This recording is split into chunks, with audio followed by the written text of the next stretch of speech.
The Aloud project has 3 Trek clips on the timeline. They've been narrated.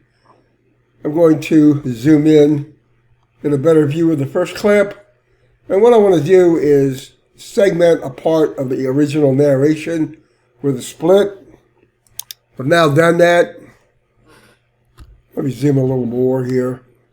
What I want to do is take the original narration, get a transcript of it quickly using voice typing, and then use Windows Read Aloud to turn it into a machine or AI voice.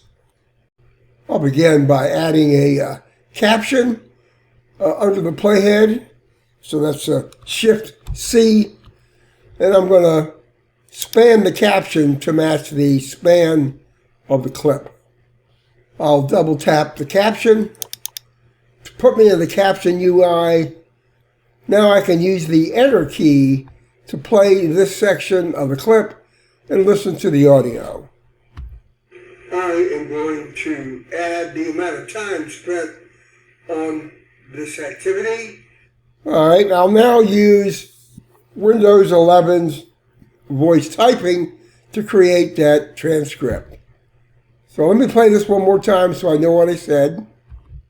I am going to add the amount of time spent on this activity. Okay, it's Windows key H. I am going to enter the amount of time I spent on this activity. And that transcript is created automatically. Since I'm here and the focuses are in there, I'm going to copy this to my clipboard. So that's Control A, Control C.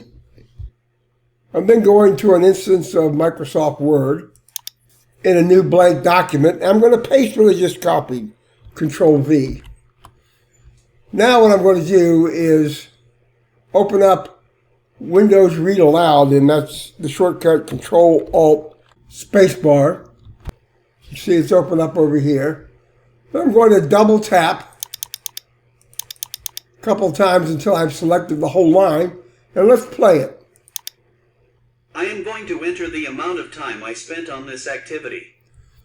Well, that sounds pretty good. So normally what I would do is play this with Windows Read Aloud while I'm using Camtasia Recorder to capture that happening using just system audio. At the end of that capture, I will have Recorder configured to send that capture directly to the open Camtasia project.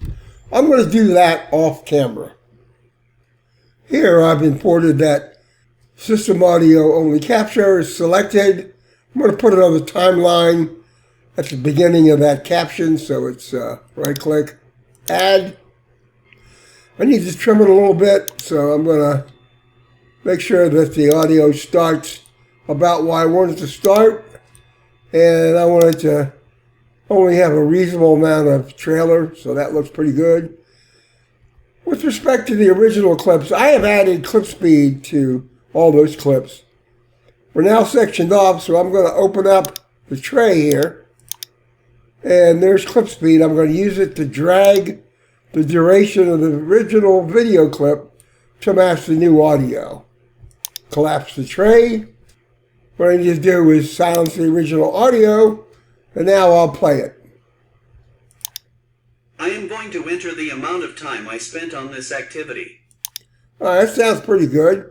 I'll then put the playhead at the beginning of the next section, make a selection back to the end of the previous one, use Control X to cut that back, and I'm now ready to do the next section here.